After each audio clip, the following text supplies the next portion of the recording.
కనికరం ఉండొద్దంటండి. యాజకుడా, భక్తుడా, భక్తురాలా, దారిలోనే చూపించాడు దేవుడు.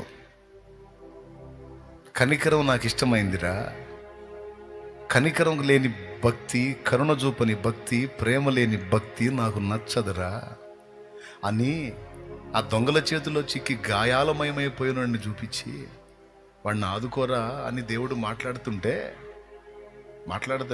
అవి యాడిన పడతాయండి. యాజకుడికి యాడిన పడతాయి. దాటి వెళ్ళిపోయాడు. తర్వాత ఆ మార్గంలో లేవీయుడు ఒకడు వచ్చాడు. లేవీయుడు ఒకడు వచ్చి అతడు అనుకున్నాడు, ఇతడు సంఘ పెద్ద అనుకోండి, స్తోత్రం, లేకపోతే దేవుని సన్నిధిలో విశ్వాసం అనుకోండి. నా టైం అయిపోతుంది, నా టైం విలువ. ఇప్పుడు ఇతన్ని ముట్టానంటే ప్రాబ్లం అయిపోయింది. మురికిగా ఉన్నాడు, మైలతో ఉన్నాడు, అశుభ్రంగా ఉన్నాడు. ఇతని కార్యక్రమం మొదలు పెట్టాలంటే చాలా టైం అయింది. ఆయన అది నా పని కాదు. ముందు పోయేవాడేమో నేను భక్తి మొదలు పెట్టాలి అని పోయాడు, వెనకపోయినాడేమో నేను భక్తిలో కొనసాగాలి అని పోయాడు. ఇద్దరు ఒకే జాతుడు. అతడు యాజకుడు, లేవీయుడు. స్తోత్రం. వీళ్ళిద్దరు కలిసి వెళ్ళేసినోడు ఒకడు ఉన్నాడు, వాడు సమరయుడు. వీళ్ళిద్దరు కలిసి వెళ్ళేసినోడు సమరయుడు. ఆ సమరయుడు వస్తున్నాడు ఆ దారిన. వీళ్ళకున్నట్టు అతనికి పనులున్నాయి. చూశాడు. ఆయన చూసి తను ఎక్కిన పశువు మీద నుంచి దిగి పరుగున వాని దగ్గరకు వచ్చి వాని పరిస్థితి చూసి ముందు కాసిని నీళ్లు దాపి అన్ని పైకెత్తుకొని ఆడి గాయాలు కట్టి నూనె ద్రాక్షరసం పోసి ఆ గాయాలను కట్లు కట్టేసి తన దగ్గర ఉన్న వస్త్రాలు వాడి మీద కప్పేసి తన పశువు మీద అతన్ని ఎక్కించి తీసుకెళ్తున్నాడు. ఎంత పని చేశాడో చూడండి. మళ్ళీ సమరయుడు, అంటరానోడు,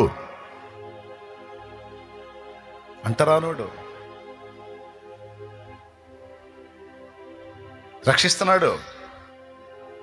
గాయపరచబడిన జీవితాలని బాగు చేస్తున్నాడు. దైవస్వరం వానికి వినపడింది. భక్తులు వినపడలా.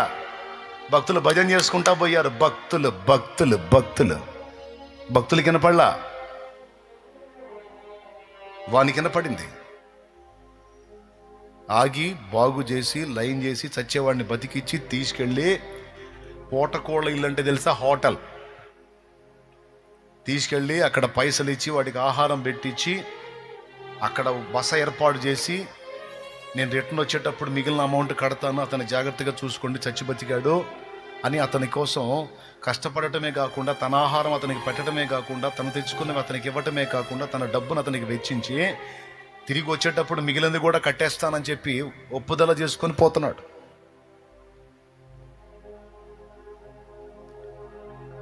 ఎవరి దగ్గర ఉందండి కనికరం? పెద్ద భక్తుడు యాజకుడు, చిన్న భక్తుడు లేవీయుడు, అంట్రానోడు సమరయుడు.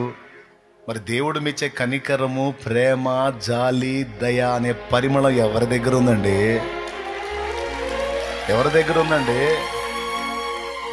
ఇది లేని వాని యాజకత్వం ఎందుకంటే తగలబెట్టనా? ఇది లేని వాని లేవియతనం ఎందుకంటే తగలబెట్టనా? ఇప్పుడు మీకు అర్థం అవ్వాలి ఇప్పుడు ఈ మాటలు ఎందుకు చెప్తున్నాను.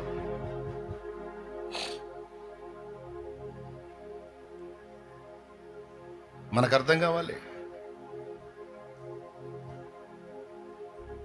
దేవుని కోసం బతకాలంటే అచ్చంగా దేవునికి భజన చేస్తూ బతకడం అని కాదు. దేవుని పోలికగా పుట్టినటువంటి మానవుణ్ణి, సాటి మనిషిని ఆదరించటం, చేయదగ్గ సాయం చేయటం, ప్రేమించటం, వాళ్ళ గాయాలు కట్టడం, వాళ్ళకి స్వాంతన కలిగించటం, కలిగిన దానిలో అంత సాయం చేయటం, తెలియని వాళ్ళకి అంత సువార్త ప్రకటించి ఆత్మల్ని రక్షించటం. ఈరోజు లోకస్తులందరూ దొంగల చేత, సాతాను చేత, దురాత్మల చేత కొట్టబడి గాయాల పరచబడి బీభత్సంగా ఉన్నారు. బతుకుతున్నట్టు కనబడుతున్నారు కానీ చచ్చిన స్థితిలో ఉన్నారు వాళ్ళు. మంచి సమరయుడు చేసినట్టుగా నువ్వు చేయొద్దా? నీ దగ్గరకు వచ్చాడు ఆ మంచి సమరయుడు, మన యేసయ్య.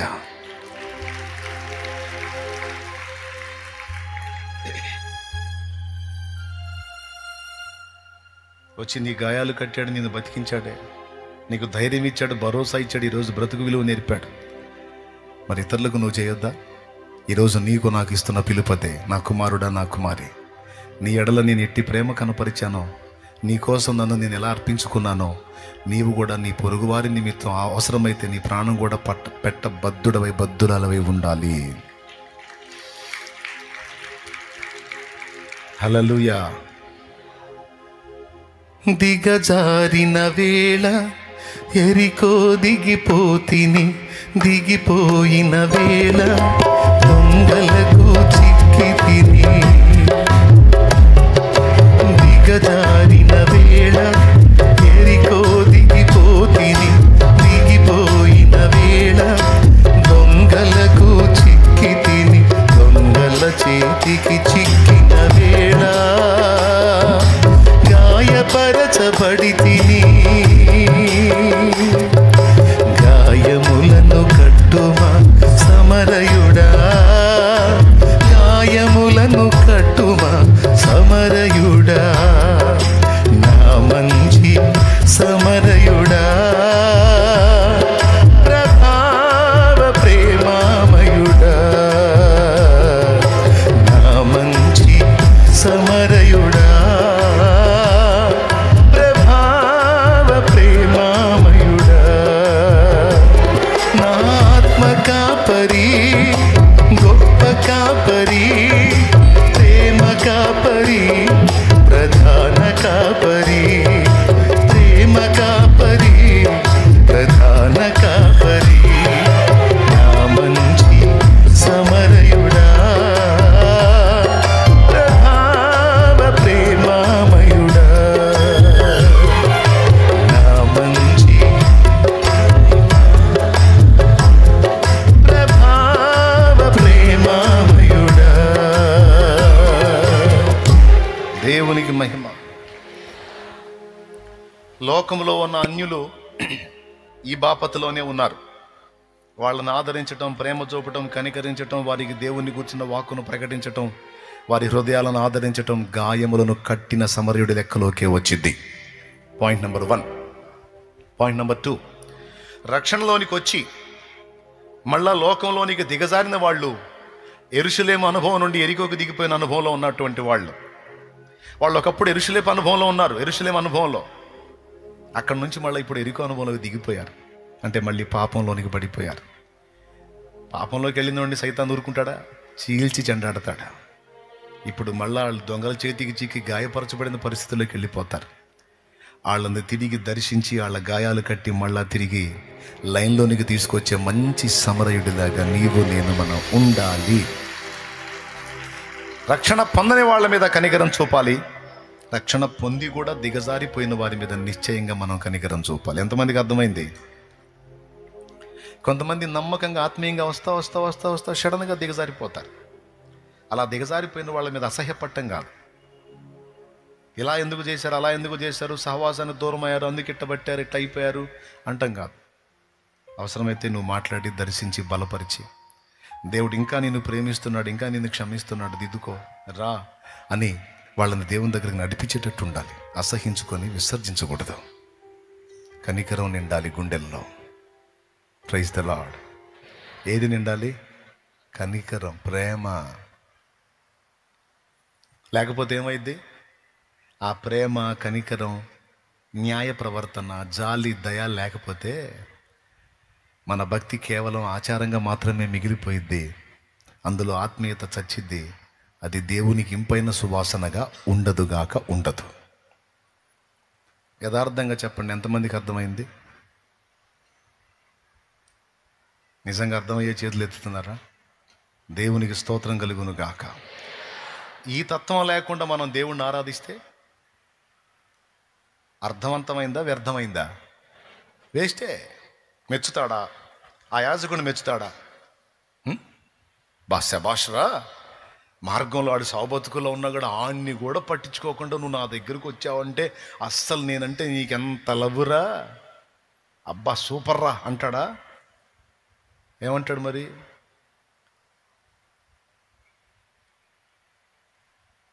నీకు తెలిసి ఏమంటాడు? నేను చెప్పాల్సిన అవసరంలా. ఆ సమరయుడి విషయాలు ఏమంటాడు మరి? మెచ్చుకున్నాడు.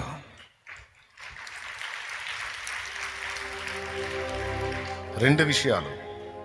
కొంతమంది వ్యక్తుల్ని, వారి పరిస్థితుల్ని నీకు చూపించి దేవుడు నీతో మాట్లాడుతుంటాడు. ఇదిగో నువ్వు చేయదగ్గ సాయం వాళ్ళకి చేయొచ్చు కదా, నువ్వు చేయదగ్గ సాయం వాళ్ళకి చేయొచ్చు కదా మాట్లాడుతుంటాడు. ఆత్మీయ చెవులున్నోడికి అది వినపడిద్ది, ఆత్మీయ బధిరత్వంతో నోడికి వినపడదు.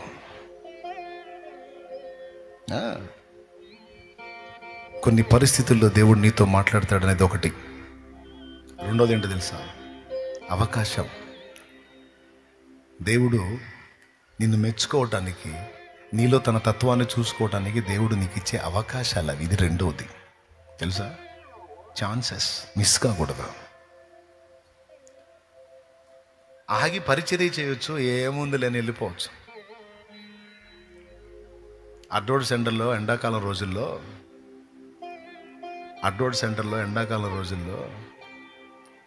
ఒక ముసలావిడ, ఎవ్వరూ లేరు, ఎవరు తెచ్చి పడేశారో తెలియదు. ఆ ప్లాట్ఫామ్ మీద చండాలం చేసుకొని కూర్చుంది, ఎర్ర టెండలో, పైన బట్టలు కూడా లేవు. ముసలావిడ యూరిన్ చేసుకొని గందరగోళం చేసుకొని ఉందాం. ఆ సెంటర్ మొత్తం జనం తిరుగుతున్నారు, కానీ ఆ ముసలావిడ జోలికి ఎవ్వడు పోవటంలా. ఒక స్త్రీ కానీ ఒక పురుషుడు కానీ ఎవ్వరు పోవటంలా. చూస్తున్నారు, తిరుగుతున్నారు, ఎవ్వరు పట్టించుకోలే. ఆడ మనిషి అయిపోయింది. నేను చూస్తున్నా, బాధపడుతున్నా, వస్తున్నా, అడ్డోడ్డు ఎక్కుతున్నా, అమెరికా ఎక్కుతున్నా. అరే రే రే రే ఈ పరిస్థితుల్లో ఉంది, గతి ఏందని ఆలోచన చేస్తా ఎక్కుతున్నా. ఈలోపు ఆ రోడ్డు దాటి ఒక చెల్లు వస్తుంది. రోడ్డు దాటి ఏడు కోసం తెలుసా? మందిరానికి వస్తుంది. ఇక్కడికే వస్తుంది, మందిరానికి వస్తుంది. ఆమెకి వెళ్ళి చూసింది. అసలు ఈ అమ్మాయి ఏం చేసిద్దో అని నేను సైలెంట్గా పక్క నుండి అబ్జర్వ్ చేశా. అల్లాడిపోయింది. ఆ పెద్ద ఆవిడని చేతులతో ఎత్తుకుంది.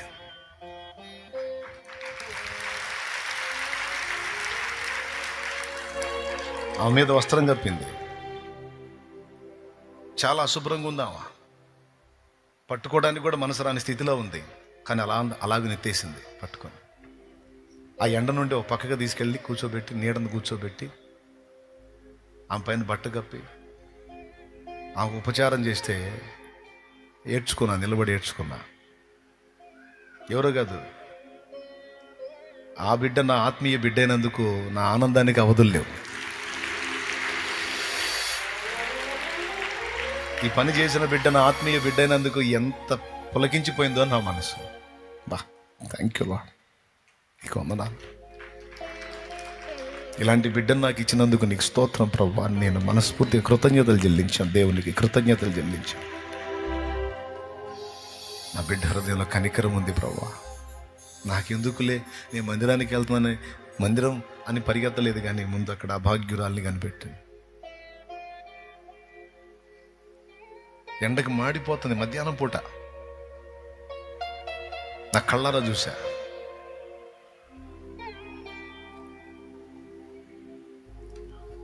చేయాలమ్మా, సామాజిక సేవ చేయాలి, సోషల్ సర్వీస్ కూడా చేయాలి.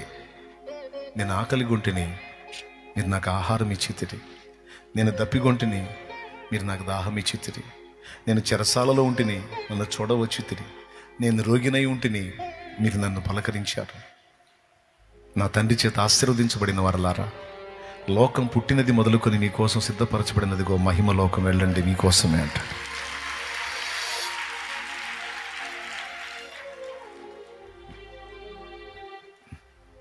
ప్రేమ లేని క్రైస్తవ్యాన్ని దేవుడు ఒప్పుకోడు,